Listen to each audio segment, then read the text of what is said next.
Imagine for a moment that you're working with a new prospect. They seem to like you and they seem to like your ideas. They ask you to put together a proposal. So you spend countless hours putting together the perfect pitch. You deliver it with passion and confidence, and then you hear those magic words.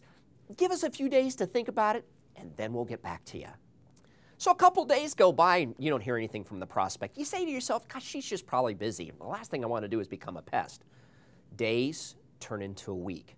Eventually, you find yourself being a little bit concerned. So you decide to start reaching out. What happens? Well, your emails seem to go into a black hole and your voicemails aren't being returned.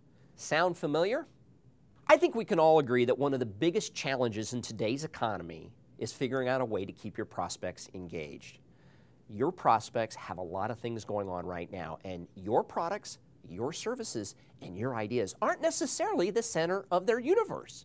So to be successful in business and in life, you've got to be great at following up. Knowing how and when to follow up will set you apart and differentiate you from everybody else. So here's the tip I want to leave you with. Never assume no until you know.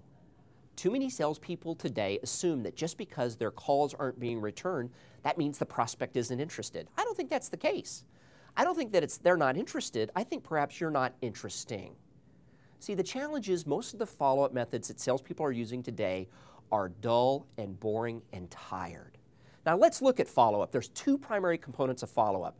There's your message, and then there's your vehicle. A lot of follow-up messages in the workplace today are, hey, I'm checking in with you. Hey, wanted to see if you had any questions. Wanted to make sure you got my proposal. What kind of value is there in a communication like that? Not much. Then we look at the vehicles. What are the vehicles salespeople use for following up? There's pick up the phone or send an email. Well, when you pick up the phone, odds are you're going to roll over into voicemail. How good, how compelling, how concise and clear is your voicemail message? If you send an email, you're not really sure it's going to get through the firewall, and even if it does, is it going to get read? So at the end of the day, if you act like everybody else, your prospects are going to treat you like everybody else. Take a good hard look at not only your messaging skills, but the vehicles you're using to deliver your messages. And by doing so, I promise you, you can start making a real difference. So you want to be better at winning business in today's economy? Well, it's pretty simple. You're going to have to go where you're afraid to go, do what you're afraid to do, and ask what you're afraid to ask. Remember, it takes courage to admit you can be a better sales rep, and it takes confidence to believe you can change. It takes absolutely nothing to make excuses.